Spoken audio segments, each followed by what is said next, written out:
David Patchen did a lucrative job in the tech film for a torch. The result? Beautifully ornate, uniquely designed glass, handcrafted, the work of a true master. Nadira Adlam introduced us into the world, wildfire and liquid climbed.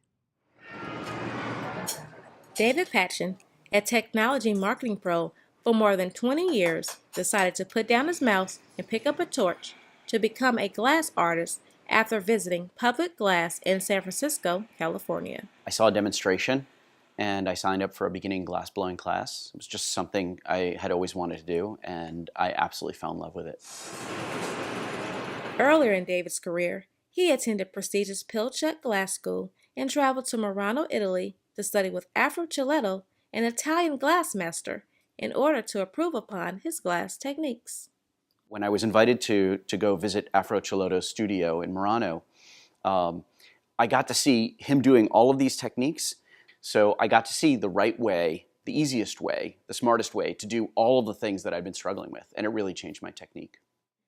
In 2010, David was awarded an art residency by the Culture Foundation in Seto City, Japan.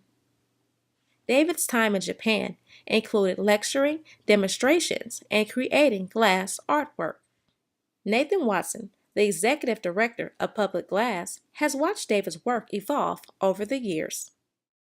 His work with all the patterning has gotten more and more complex over the years. And the way he puts his patterns inside the pieces and hides the pattern and then shows the pattern, he cuts the pieces open, folds them back. The way that he combines pattern and form is just so special. For every pattern, there's a perfect form, and David finds a balance in those things. And I would say that's his main. That's what makes it special. So I find glass a really interesting material to work with because when you pull it out of the furnace at 2100 degrees, it's the consistency of honey. But as it gives off heat, and it's always giving off heat, it changes. And so it goes from this liquid to kind of almost like a pudding, and then it will solidify. David's work can be found in upscale galleries around the world and online. Brian Jaden, an art sales expert at Gump's Gallery in San Francisco, California, explains why David's work is so valuable. Yeah, this is a really unique piece because of all the different Marini chips and caning in there. So you really don't, I've only seen about 2 pieces like this. There's a lot of detail in there. This is more in the higher price range. From the showroom floor of upscale galleries to the home of art collectors, David's work is making a mark in the glass art world. Jeff Hortz, an art collector of David's work, invited me to his home to answer the big question. What makes a piece like this worth $5,000? Number one is you can't replicate it. I wanted to do a comparison with other glass makers, and no one really makes these pieces. So the basis of how I start making work is by pulling what's called cane.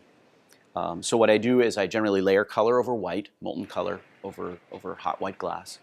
And then we layer that a couple of times with clear glass, and we hook 2 pipes up to it and we stretch it down the hallway. And that creates glass cane. Once the cane is made, it then cools, and I will cut it up and I will incorporate it into the complex patterns that we create, which are called Marini. Once the Moranian chips have been laid out, they are ready to be reheated, fused together, and rolled into glass to create vibrant colors and patterns.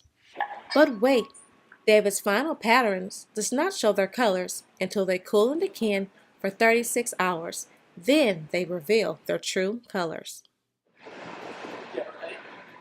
Although David is the mastermind behind each piece, making glass art is not a one-man show. Ian Witt, a glass artist and David's assistant, helps create the masterpieces from start to finish. I'm pretty much Dave's right-hand man or third arm.